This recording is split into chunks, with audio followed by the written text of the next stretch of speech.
Hello and welcome to today's episode of the design journeys. And कितनी बार ऐसा होता है कि बहुत अच्छा डिजाइन बनाने के बावजूद प्रोजेक्ट साइट पर जब जाता है तो पुअर मैनेजमेंट की वजह से प्रोजेक्ट अच्छा नहीं निकल के आता। The client is not happy, the client is not satisfied with what has come up. Yeah, And I think ultimately the entire experience of building has to be joyful, right? And I that's think project management is a very important part of it. So here we have Mr. Antariksh. He is a civil engineer and an experienced project manager.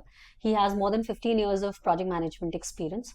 Project management कितने तरह का होता है, थोड़ा आसान भाषा में बताइए, बिकॉज कई लोग प्रोजेक्ट मैनेजमेंट और साइट मैनेजमेंट को कंफ्यूज करते हैं। कुछ लोग सोचते हैं कि प्रोजेक्ट मैनेजमेंट तो एक्चुअली डिजाइन का ही पार्ट है। मैंने देखा है ऐसा काफी प्रोजेक्ट्स में, they assume that architects are supposed to do project management. So थोड़ा सिस्टमैटिकली बताइए कि आप क्या वैल्यू ऐड करते हैं और प्रोजेक्ट मैनेजमेंट क्या है एक्चुअली। सो मैम, आपका जो क्वेश्चन है प्रोजेक्ट मैनेजमेंट कितने टाइप का होता है सॉर्ट ऑफ। सो मैं इसको आंसर करता हूँ कि project management generally what is actually project management और किस किस स्केल पे जरूरत पड़ती है। तो आपने राइटली पॉइंट आउट किया, साइट मैनेजमेंट और प्रोजेक्ट मैनेजमेंट डिफरेंट होता है।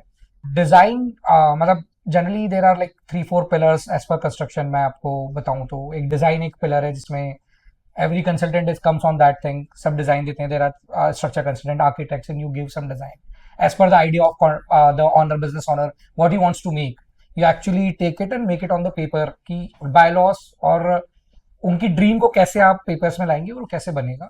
Then the execution teams are there which actually execute. Vendor जो है लेबर्स और मटेरियल्स और प्लांट मशीनरी लेकर आते हैं और फिर वो साइट पर बनता है। इसी के साथ दो चीजें और आ जाती है मैम, प्रोक्योरमेंट और लाइसेंस। तो प्रोक्योरमेंट वो है कि किसी भी चीज को ऑनबोर्ड करना इज प्रोक्योरमेंट।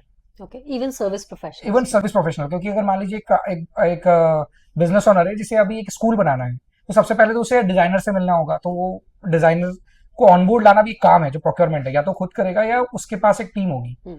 सो प्रोक्योरमेंट अपने आप में एक काम है, क्योंकि रिसोर्सेज ला कर देना और प्रोजेक्ट पे उससे बनाना is a two different things. Okay. And the fourth is the licence कि गवर्नमेंट से, क्योंकि कहीं भी आप जहां भी बना रहे होंगे किसी लैंड पे बना रहे होंगे और वहां की कुछ बायलॉज होंगे, तो वो गवर्नमेंट के साथ उन चीजों पे बात करना, मतलब कि आपकी जो कंडीशंस है जो गवर्नमेंट की मेट हो रही है नहीं हो रही है जब आप बिल्डिंग बना रहे हैं, तो बायलॉज बनना एक लाइसेंस का वर्क होता है जो गवर्नमेंट बॉडी के साथ होता है। तो ये इस तरह की चार चीजें होती है मैम, और इन सबको मैनेज करना, इन सबको टाइमली मैनेज करना एक काम है मैम इसमें। That's what is actually project management. कि अगर ये चारों तो मेकर्स हैं एक तरह से आप देखें कि चारों अपना कुछ ना कुछ इनपुट दे रहे हैं। डिजाइनर्स अपना डिजाइन का इनपुट दे रहे हैं, वेंडर्स अपनी लेबर्स लेके आ रहा है, मटेरियल लेकर आ रहा है, प्रोक्योरमेंट वाले उसको और सपोर्ट कर रहे हैं, कुछ मटेरियल्स खुद प्रोक्योर कर रहा है क्लाइंट, कुछ वेंडर्स को ऑनबोर्ड कर रहा है, कॉन्ट्रैक्ट साइन हो रहे हैं। लेकिन अब इस पूरी प्रोसेस को अगर आप मैनेज करने जाएंगे तो एक रोल अपने आप में क्रिएट होता है जो अलग अलग बंदा कर सकता है depending upon the size of project. और इसकी ट्रांसपेरेंसी बनाना, मैं बोलूंगा ये भी प्रोजेक्ट मैनेजमेंट का काम है, प्रोजेक्ट मैनेजर का काम है कि अगर ये ट्रांसपेरेंटली आपने ये बना दिया कि किसको क्या करना है। क्योंकि एक एक कंस्ट्रक्शन में इतने सारे स्टेक होल्डर्स होते हैं मैम कि अगर आपने सिक्वेंसिंग सही नहीं करी है, कोऑर्डिनेशन सही नहीं करा है, तो वो लोग काम कैसे करेंगे आर्किटेक्ट ने। हाँ, इनफैक्ट मैंने देखा है क्लाइंट्स को कई बार ये सवाल होता है कि क्या सीक्वेंस रहेगा काम का। एंड वो हमसे भी ये सवाल करते हैं कि can you help us, guide us through the process. तो ऑफ कोर्स एक प्रोजेक्ट मैनेजमेंट टीम या एक प्रोजेक्ट मैनेजमेंट प्रोफेशनल अगर बीच में आते हैं तो वो उनको प्रॉपर्ली गाइड कर सकते हैं। तो किस स्टेज पर प्रोजेक्ट मैनेजमेंट एक्चुअली स्टार्ट होनी चाहिए, प्रोजेक्ट मैनेजर आना चाहिए क्लाइंट के पास? प्रोजेक्ट मैनेजमेंट तो शुरू से स्टार्ट होना चाहिए जब आपने उसे कंसेप्शलाइज किया अपने दिमाग में कि मैं अब इस प्रोजेक्ट को ऑनबोर्ड करना चाहता हूँ। तो उसमें दो तरह के काम होते हैं, एक आप एनालिटिक्स करते हैं, एनालिसिस करते हैं और फिजिबिलिटी देखते हैं प्रोजेक्ट की। वो भी कुछ फॉर्म्स करती है, प्रोजेक्ट मैनेजमेंट का ही पार्ट है मैम। अच्छा। उसके बाद वो डिजाइन फेज में चला जाता है, and then the procurement and execution और फिर फाइनल हैंडओवर। तो ये पूरा स्टेजेस इस तरीके से रहता है। करेक्ट। तो project manager should come in the picture. अगर आप जितना डिले आप प्रोजेक्ट मैनेजर को भी लाएंगे उतनी आपको टाइम लूज होता जाएगा, बिकॉज प्रोजेक्ट मैनेजमेंट अल्टीमेटली आपको टाइम, कॉस्ट, क्वालिटी और इसके अलावा और भी चीजें होती है, जैसे मैम रिस्क मैनेजमेंट होता है, स्टेक होल्डर मैनेजमेंट होता है। इन सब पे वो कुछ डॉक्यूमेंट्स क्रिएट करेगा, बेसलाइंस क्रिएट करेगा, जिसके साथ हम मॉनिटर करेंगे प्रोजेक्ट को। राइट। तो इस तरीके से मैम ये पूरा काम होगा। राइट। नॉर्मली मैंने ये देखा है कि क्लाइंट्स कुछ लेवल तक ये मैनेजमेंट अपने एंड पे अपने करता है। एंड पे कर लेते हैं। फॉर एग्जांपल आपने बताया फीजिबिलिटी रिपोर्ट्स, राइट? सो कई बार जैसे अब हम फीजिबिलिटी रिपोर्ट्स भी बनाते हैं, बनाते राइट? हैं, right. So they will find out whether you do this, और there are guys who do only feasibility, right? Exact. Only market survey and that kind of a thing. तो वो उस तरह की रिपोर्ट्स बनवाते हैं, फिर वो एक आर्किटेक्ट इंजीनियरिंग फर्म ढूंढते हैं depending upon whether they want a design and build, किस तरह का उनको कॉन्ट्रैक्ट चाहिए, ये वो सब। राइट एजेंसी ऑनबोर्ड होने के बाद नॉर्मली मैंने ये देखा है कंस्ट्रक्शन प्रोजेक्ट मैनेजमेंट को लोग सोचते हैं कि प्रोजेक्ट डिजाइन के बाद मैनेजर। हम प्रोजेक्ट मैनेजर लाएंगे, तो ये कहाँ तक सही है? मैम डिजाइन के बाद तो दैट इज आई थिंक वो इट तो इज ओके, मैंडेटरी है, मतलब मतलब डिजाइन के बाद आ जाना चाहिए, not after onboarding an agency. क्योंकि मान लीजिए आप सिविल का काम सबसे पहले ऑनबोर्ड करते हैं, मान लीजिए एक प्रोजेक्ट लेते हैं जिसमें हमें सिविल वेंडर ऑनबोर्ड करना है, तो राइट। आपको उससे पहले प्रोजेक्ट मैनेजर को लेकर आ तो जाना ये चाहिए। बड़ा अच्छा वो है पॉइंट। तो आपके पास ऐसे प्रोजेक्ट्स आते होंगे आई एम श्योर कि जहाँ क्लाइंट परेशान हो गए हैं और उसके बाद उन्होंने सोचा कि अब ये हमसे तो मैनेज नहीं हो रहा, अब एक प्रोजेक्ट मैनेजमेंट एजेंसी लेकर आते हैं। बहुत आते हैं मैम, मतलब फिर क्या बहुत। करते हैं आप? मैम सबसे पहले तो जैसे अगर मतलब इस तरह का कोई प्रोजेक्ट आता है हम्म, तो generally what we do is we actually make a plan. हम्म, हमारा एक प्रोसेस है ऑनबोर्डिंग ऑफ प्रोजेक्ट का, और वो इसमें बहुत इंपॉर्टेंट हो जाता है जो ब्राउन फील्ड प्रोजेक्ट है। We don't call it like it's a brown field project, already हो करेक्ट। चुका है हाँ, कुछ। मतलब for the listeners, greenfield project वो है जो बिल्कुल स्टार्ट फ्रॉम स्क्रैच होता है या एक फ्रेश साइट पर होता है। Brownfield project is mostly right, something which is either a redevelopment, retrofit, या पहले से किया हुआ काम जैसे आप बता रहे हैं हाँ, आधा किया हुआ है या देन। मैं इसको ब्राउन फील्ड ना बोल के बोलता हूँ मैम बीच में, अगर आगे जो आपका हाँ, क्वेश्चन मिड था स्टेज मिड प्रोजेक्ट, स्टेज हाँ, प्रोजेक्ट में। समथिंग लाइक तो दैट। मिड स्टेज प्रोजेक्ट में आपको सबसे पहले जो जिस तरीके से प्रोजेक्ट को ऑनबोर्ड करना चाहिए, पहले आपको प्लानिंग करनी चाहिए।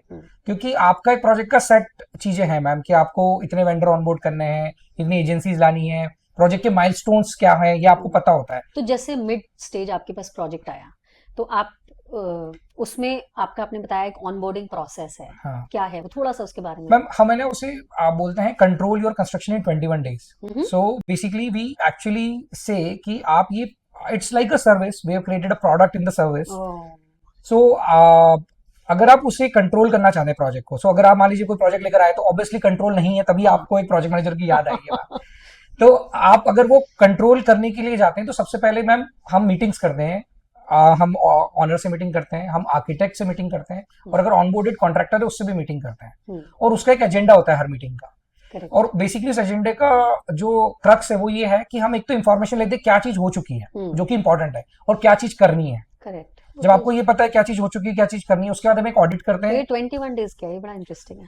मैम हम बेसिकली ये पूरा प्रोसेस हमने इसका हमारा इंटरनल एक प्रोसेस है जिसको हम 21 डेज में पूरा खत्म कर देते हैं। अच्छा। तो हम किसी भी प्रोजेक्ट को 21 डेज में प्लान आउट करके ट्रांसपेरेंट बना सकते हैं कि अब इसमें ये आगे ऐसे जाएगा। ओह, वेरी मतलब हम इंटरेस्टिंग। आगे की विजिबिलिटी दे रहे हैं उन 21 डेज में। हम्म, तो उसमें आपका पुराना इनपुट भी आता है, अगर कोई बीच का प्रोजेक्ट है तो आपका पुराना इनपुट आएगा कि आज उस किस स्टेज में है और हमें इसे लेकर कहाँ जाना है। करेक्ट। और उसमें क्लैरिटी हो जाती है क्लाइंट को, तब ये रियलाइज होता है कि कुछ काम तो मेरी पेंडिंग थे। हाँ, क्योंकि क्लाइंट को सिम्टम्स दिखते हैं, वो प्रॉब्लम नहीं पता चलती है हाँ, मैम। क्लाइंट को लगता है मेरा कंट्रोल चला गया यार, टाइम का पता नहीं है, बजट पता नहीं, तो देट आर सिम्टम्स। हाँ, बट अंदर प्रॉब्लम कुछ और होती है। करेक्ट। कहीं ना कहीं मतलब एक प्रोजेक्ट पे तो मैम ऐसा हुआ था कि क्लाइंट को ही प्रोक्योरमेंट करना था, हाँ, उनको पता ही नहीं था कि मुझे ये सब भी प्रोक्योरमेंट और करना है तो प्रोजेक्ट आगे बढ़ेगा। हाँ, so when we did that process तो may everyone be, was clear. हाँ, लैक ऑफ नॉलेज भी होती है कई बार, एग्री। क्लाइंट एंड पे उनको अवेयरनेस नहीं होती। ओके। तो आपको किस तरह के चैलेंजेस आपके फील्ड में आपको लगता है आते हैं, जिनको कि मिटिगेट किया जा सकता है आसानी से अगर बंदा ऑर्गेनाइज्ड है तो? मतलब ड्यूरिंग कंस्ट्रक्शन और हाँ, मतलब as a project manager during the project cycle कुछ चैलेंजेस जो जनरली आते हैं और आप कैसे उनको मिटिगेट कर सकते हैं एज अ प्रोजेक्ट मैनेजर? जैसे एक मेजर चैलेंज होता है मैम डिसीजन मेकिंग का, हम्म। कि जो डिसीजन मेकिंग क्लाइंट के एंड पे होती है वो क्लाइंट उन डिसीजंस को चेंज कर देता है। मतलब ये दिस इज मतलब कंसेप्ट डिजाइन में वो चेंज कर रहा होता तब तो ठीक है मैम, लेकिन वो जीएफसीज आने के मतलब प्रोक्योरमेंट के ड्राइंग बाद आने ना के बदले कम प्रोक्योरमेंट से के कम। बाद ना बदले मैम। तो इसको टैकल करने के लिए मैम एक तो आप थोड़ा सा प्री प्लानिंग करते हैं, आप बफर लेके चलते हैं, कुछ इस हाँ, तरीके की चीजें करते हैं। हाँ, प्लस आप एक और चीज करते हैं कि इम्पैक्ट बताते हैं। अगर आप क्लाइंट को ये इम्पैक्ट बताएंगे कि इस डिसीजन से आपका टाइम और आपकी कॉस्ट इतनी चेंज हो जाती है, तो इट एक्चुअली टेल्स हिम कि मुझे डिसीजन लेना भी है नहीं लेना है। हाँ, क्योंकि उसे लगता है कि ये छोटा सा डिसीजन है, मैं ले भी लूंगा तो इससे क्या फर्क पड़ेगा, करेक्ट, लेकिन वो बहुत बड़ा इम्पैक्ट डाल रहा होता है एक्चुअली प्रोजेक्ट। करेक्ट, करेक्ट, तो करेक्ट। ये एक चैलेंज है मैम जो प्रोजेक्ट में आता है, डिसीजन मेकिंग का चैलेंज आता है। फिर लेबर्स का भी जो चैलेंज आता है, और कुछ ऐसे आते हैं जो रिस्क खड़े हो जाते हैं मैम इन केस लाइक जो आपको वो कन्वर्जन की जो सीएलयू नहीं मिला, जो आप बोल रहे थे कि मतलब क्या मतलब बोलना कोई चाहिए, एक्सटर्नैलिटीज हो गई एक्सटर्नल चीजें कि होंगी। कोई परमिशन आनी थी नहीं आ पाई, कोई कहीं से कोई इस तरह की चीज होनी थी, मान लीजिए आपका सैंक्शन ड्राइंग नहीं आ पाई जहां आपको जितने में चाहिए था, लैंड क्लियरेंस नहीं मिला, लैंड टाइटल इज क्लियर नहीं हुआ, तो आपका 1-1.5 महीने का डिले ऐसे ही निकल जाता है, पता नहीं चलता है, कई बार मैंने ऐसे सो मेरा सर मैम ये मानना है कि अगर आप ट्रैक कर रहे हो, अगर 1-1.5 महीने का भी अगर आपने ट्रैकिंग ठीक रखी है ना, तो देन आप कवर अप कर सकते हो इन चीजों को। किस तरह के प्रोजेक्ट्स में प्रोजेक्ट मैनेजमेंट बिल्कुल एसेंशियल है कि मतलब करना ही चाहिए? इंडस्ट्रियल प्रोजेक्ट्स और स्कूल्स जैसे आपने बताया, फॉर एग्जांपल होटल्स, इनके अलावा? मैम अगर उसे डिफाइन करें तो मुझे लगता है कि जो 5 CR से ऊपर के प्रोजेक्ट्स हैं, मतलब जहाँ पे प्रोजेक्ट कॉस्ट अगर 5 CR से ऊपर हो रही है, हाँ। तो वो मैनेजेबल नहीं होता है, मतलब किसी एक इंडिविजुअल से मैनेज नहीं होता है, उसमें आपको एक स्पेशलाइज्ड सर्विस चाहिए होती है और आप स्पेशलाइज्ड बंदों को रख सकते हैं प्रोजेक्ट मैनेजमेंट के लिए। अब ये हो सकता है कि वो अपना बंदा रख रहा हो, बंदा हाँ। खुद अपना ही बंदा हायर कर रहा हो। हाँ। ये भी होता है मैम कि उसने अपना तो प्रोजेक्ट मैनेजर अपना हायर बंदा किया हो। अगर रख रहा है तो कौन सी ऐसी 3 चीजें हैं जो वो अपने बंदे को बता सकता है कि जो उसको करनी चाहिए, जिससे उसका काम ठीक ठाक टाइमली निबट जाए? एज अ एम्प्लॉयर अगर आप उस बंदे को अपने प्रोजेक्ट के लिए रख रहे हैं तो उसे एटलीस्ट उसके KRS डिफाइन करने चाहिए, रिस्पॉन्सिबिलिटीज क्या वो करने वाला है वो डिफाइन होनी चाहिए, उसका रोल उसे क्लियर होना चाहिए, मतलब role clarity is one of the thing which is missing. हम भी अगर कोई टीम बनाते हैं मैम बड़ी, तो उसमें 4-5 बंदे होते हैं, मान लीजिए बड़ा प्रोजेक्ट है तो आप 4-5 बंदे भी रखते हैं, हम्म। तो उन 4-5 बंदों में ये क्लैरिटी होना कि कौन बंदा क्या काम कर रहा है is one of the task very true. जो किसी को करना होता है। वेरी या ट्रू। तो सो आपने जो अपना साइट इंजीनियर रखा है उसको क्या क्या मॉनिटर करना है? फॉर एग्जाम्पल अगर मटेरियल इनफ्लो आउटफ्लो है वो उसको मॉनिटर राइट, करना है, या क्वांटिटीज हैं वो उसको मॉनिटर करनी है, लेबर है उसको मॉनिटर करना है, या कॉन्ट्रैक्टर को जो टास्क एलोकेट करी गई हैं वो टाइमली हो रही है या नहीं हो रही है, उस तरह की चीजें, हाँ, राइट? KRS डिफाइन हाँ, होना तो वो चाहिए, उसके राइट। केआरएस हो गए। और दूसरा रिपोर्टिंग। और रिपोर्टिंग मैम, उसकी रिपोर्टिंग अगर आप डेली बेसिस पे उससे कुछ डाटा ले सकते हैं हम्म। इन टर्म्स ऑफ चाहे पेपर रिटर्न पेपर हो हम्म। गया या किसी भी तरीके से, व्हाट्सएप तो that groups. Is WhatsApp group हो हाँ, गया। मैं इसी का एक केस मैं आपको बताती हूँ। सो फॉर एग्जाम्पल व्हाट्सएप पे आजकल बहुत इजीली ट्रैक हो जाता है। मान लीजिए वो guy he is making a note और he is just putting it on WhatsApp group कि भाई डेली आज इतना मैन पावर था, इतना लेबर था, आज ये एक्टिविटी, ये मटेरियल आया, ये गया, whatever. And then let's say after 15 days when you're meeting the contractor and he says कि नहीं मेरी तो लेबर 20 दिन से लगी हुई है, 2 हफ्ते से लगी हुई है, then you can always tell them कि तो I have got this data over here, पिछले 15 दिन में ये 2 दिन आपकी ये लेबर इतनी कम थी और ये 4 दिन इतनी थी। तो आप यही चीज कह रहे हो, right? Yes, so creating data to मतलब डेटा पॉइंट्स अगर आप बनाएंगे और फिर आप वीकली रिव्यू का सिस्टम अगर लेकर आते हैं, मतलब जनरली इट इज लाइक अगर आपको कंट्रोल चाहिए कंस्ट्रक्शन पे तो आपको डेटा डेली बेसिस पे कलेक्ट करना चाहिए। You should have some system of weekly review and there should be some specific questions to the project manager, मतलब उससे आपको कुछ क्वेश्चन पूछना चाहिए एंड देन आप मंथली लेवल पे डिसीजन मेकिंग कर सकते हैं। तो इस तरीके से आप पूरे प्रोजेक्ट को अगर ऐसे ब्रेक कर दें तभी वो प्रोजेक्ट आपके कंट्रोल में रहेगा। अगर आप उसको डिले कर देते तो फिर वो 1 महीने का डिले, वेरी ट्रू, वो आगे चला जाता है क्योंकि वो मतलब कंस्ट्रक्शन चलते ही रहता है मैम, मतलब एक्चुअली एंड ये आई है। Think don't you think that they can also do like a rough timeline for themselves कि अगर भाई सबको पता है कि मेरी 6 महीने, साल भर, 1.5 साल की कितनी टाइमलाइन है, तो ब्रॉडली हालांकि करते हैं लोग कि भाई मेरे स्लैब्स पड़ जाएंगे इस महीने तक, हाँ, वो नॉर्मली इस इसी लेवल पे तरीके तो से लोग कर रहे हैं। करते हैं, लेकिन ये नहीं करते क्योंकि इस महीने के अंदर ये टास्क है जो मुझे खत्म करनी है। मतलब एक तो मैम माइलस्टोन प्लानिंग है जो आप बोल रहे हैं कि भाई मोटा मोटा आपको ये पता होना चाहिए कि 10 महीने में अगर अगर कोई क्लाइंट है कि मुझे 10-12 महीने में खत्म करना है तो मुझे हर महीने क्या काम करना है ये उसे उन्हें पता होना चाहिए। करेक्ट। फिर आप उसको थोड़ा और ब्रेक भी कर सकते हैं क्योंकि अगर आप किसी कॉन्ट्रैक्टर को या किसी को भी बंदे को ऑनबोर्ड करते हैं तो आप उससे शेड्यूल मांग सकते हैं कि यार आपका क्या इसमें वो है, आप काम कैसे खत्म करोगे। करेक्ट। सो उसमें आपकी टेक्निकल एक्सपर्टीज नहीं, वो बंदा टेक्निकल एक्सपर्ट है, जो बंदा वेंडर आया है वो अपने आप शेड्यूल देगा and then you can cross check और अपने मैनेजर जो आपने टीम रखी उससे चेक कराकर आप उस शेड्यूल को ओके कर सकते इसमें हैं। मैंने एक सबसे कॉमन प्रॉब्लम जो देखी है, whether the project manager is there और नॉट, इज डिपेंडेंसी मैनेजमेंट। एक एजेंसी के काम के बाद दूसरा एजेंसी का काम होगा, so because of that there is a dependency, right? And then once that is not managed properly, then there is a blame game, there is all kinds of stuff happening in the end. How do you think this can be managed well?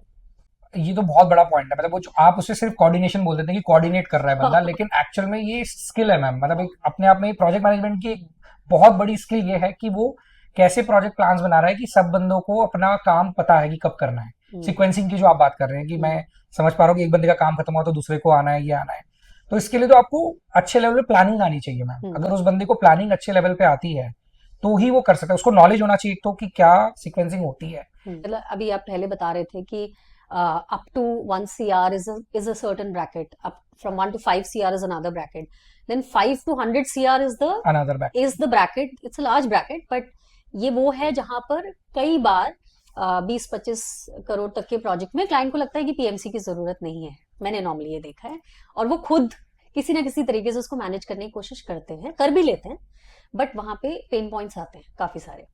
और उसके बाद 25 से 50 और 50 से ऊपर में stakes इतने high हो जाते हैं that the time value of money is like something that needs to be managed very very well. 100 crores and above, I would say EPC contracts are now in place, तो थोड़ा सा situation अब market में थोड़ी control है, एक अलग है। सो जहां पर people don't think that a project manager should be hired, right? या they are in doubt, क्योंकि अल्टीमेटली उनको ये लग रहा है कि भाई मैन पावर लगा दिया आपने, और करते भी हैं project managers, I am not saying about you, but somebody might be just putting a man power and हो सकता है वो मैनेज ना कर रहे हो, राइट? तो वहां पर क्या वैल्यू है जो एक प्रोजेक्ट मैनेजमेंट, एक अच्छी प्रोजेक्ट मैनेजमेंट टीम लाती है? आपने ऑफ कोर्स आपने बताया कॉस्ट, क्वालिटी, ये सारी चीजों को, बट मे बी थोड़े एग्जांपल्स देके बताइए। जैसे 25 करोड़ तक का मान लीजिए कोई स्कूल है, right, in a tier 2 city somewhere, then what value do you think एक अच्छा प्रोजेक्ट मैनेजमेंट क्या वैल्यू लेकर आ रहा है? मैम सबसे पहले तो आपका, अगर एक अच्छा प्रोजेक्ट मैनेजर होगा तो वो सबसे पहले तो प्रोजेक्ट को डिफाइन करेगा कि प्रोजेक्ट में मेजर माइलस्टोन्स क्या है, उसको डिफाइन करेगा, और फिर उसको फर्दर ब्रेक करेगा अलग अलग जो पैरामीटर्स मैंने बताया आपको, डिजाइन, लाइजन प्लस एग्जीक्यूशन, उसको उन सब के टास्क मैप करेगा विद द टाइम, और इन सब के टास्क को आप कॉस्ट से मॉनिटर करोगे बीओक्यूज के थ्रू। करेक्ट, मतलब ये बीओक्यूज आर मतलब इसके बिल साथ of quantities, bill of quantities का anybody term, who's in construction will know a bill of quantity। Bill of quantities आपको मैप करना पड़ेगा। और अगर वो इस तरीके से अप्रोच करता है तो उसमें सबसे ज्यादा चीजें क्या है मैम, प्लानिंग। अगर आपने अच्छे से प्लानिंग कर ली है किसी चीज की, और उसके बाद उसकी मॉनिटरिंग, जो मेन पार्ट है, मतलब प्लानिंग बहुत लोग कर लेते हैं, प्लानिंग कर ली मैम कि आपने इसको बात कर ली, इससे बात ये कर बहुत ली, अच्छा पॉइंट बोला आपने, प्लानिंग सब कर लेते हैं, मॉनिटरिंग कोई नहीं कर तो पाता। मॉनिटरिंग के लिए ma'am you need actually need, मतलब अभी इस इंडस्ट्री की भी डिमांड है, और ये एक बंदे की बस की बात नहीं है मॉनिटरिंग। अगर आप एक बंदे को साइड पे खड़ा कर देंगे, वो मॉनिटरिंग नहीं कर सकता, नहीं कर सकता। और वो विंटेज पॉइंट भी नहीं होता है उसके पास। साइड की टीम मैम क्या होती है, वो डेली के काम खत्म करती है, हाँ, इश्यूज सॉल्व करती है डेली वो, लेकिन वो प्रोजेक्ट में ओवरऑल क्या हो रहा है उस पर किसी का ध्यान नहीं होता, करेक्ट, साइड की टीम का नहीं होता। करेक्ट। उसका बेटर वे ये है कि साइड की टीम जो अपना काम कर रही है, आपको एक ऑफिस में सेटअप रखना पड़ेगा। This is a very good point. तो basically for even for people जो प्रोजेक्ट मैनेजमेंट नहीं भी ले रहे हैं formally as a service, and I am hoping that they should, but उनको शायद साइट इंजीनियर और एक प्रोजेक्ट मैनेजर इन हाउस अपने, चाहे वो अपनी टीम में से ही कोई किसी एलोकेट को हाँ कर दे, अलोकेट कर, but who is really not bothered about the day to day sort of fire fighting, but वो एक लार्जर पिक्चर को थोड़ा सा जूम आउट करके देख पा रहा है, देख राइट? और मुझे ऐसा लगता है कि शायद एक अच्छी प्रोजेक्ट मैनेजमेंट टीम एक क्लाइंट को एक ओवरव्यू भी देती है इन द बिगिनिंग, जो हर क्लाइंट को नहीं होता, because they are not technical, उनका काम नहीं है वो, कि भाई ये आपका प्रोजेक्ट है, इसमें इस तरह के वेंडर्स इन्वॉल्व होंगे, ये माइलस्टोन्स रहेंगे, ये साइकिल्स रहेंगी, और एक गैंट चार्ट के थ्रू या सम Right. टाइमलाइन के थ्रू ब्रॉडली उनको एक ओवरऑल पिक्चर दे देंगे, this is how your project is going to run. Otherwise they are just walking with a torch. That's what I told, जो onboarding वाली process है वो वही है एग्जैक्टली, आपने अभी बोला मैम, CYC 21 जो मैं बता रहा था, CYC 21